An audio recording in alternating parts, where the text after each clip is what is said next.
प्राचीन काल में संजय नाम के एक नरेश थे। उनके कोई पुत्र नहीं था, केवल एक कन्या थी। पुत्र प्राप्ति की इच्छा से उन्होंने वेदज्ञ ब्राह्मणों की सेवा प्रारंभ की। राजा के दान एवं सम्मान से संतुष्ट होकर ब्राह्मणों ने देवर्षि नारद से राजा के पुत्र होने की प्रार्थना की। उन दिनों देवर्षि राजा सृंजय के ही अतिथि थे।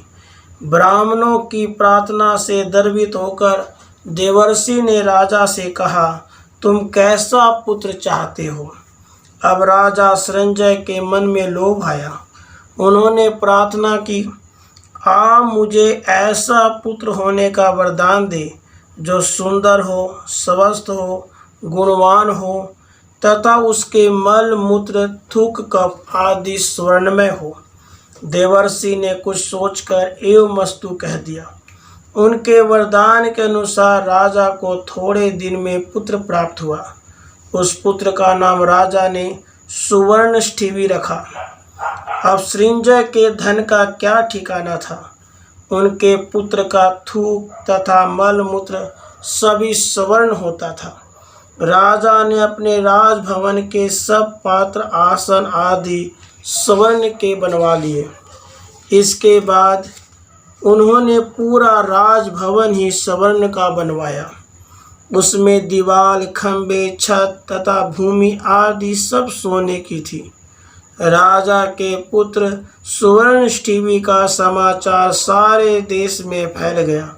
दूर दूर से लोग उसे देखने आने लगे। डाकुओं ने भी यह समाचार पाया। उनके अनेक दल परस्पर मिलकर उस राजकुमार को हरण करने का प्रयत्न करने लगे। अवसर पाकर एक रात दस्यु राजभवन में घुस आए और राजकुमार को उठा ले गए। वन में पहुंचने पर दस्युओं में विवाद हो गया। अधिक समय तक राजकुमार को जीवित छिपाए रखना अत्यंत कठिन था। सबने निश्चय किया, सुवर्णष्ठिवी को मारकर जो स्वर्ण मिले उसे परस्पर बांट लिया जाए। उन निर्दय दस्युओं ने राजकुमार के टुकड़े कर डाले, किंतु उसके शरीर से उन्हें एक रत्ती भी सोना नहीं मिला। लोभ के वश होकर राजा सृंजय ने ऐसा पुत्र मांगा कि उसकी रक्षा अशक्य हो गई। पुत्र शोक सहन करना पड़ा उन्हें। लोभवश डाकुओं ने राजकुमार की हत्या की। केवल पाप भागी हुए वे और राजकोप के भाजन भी।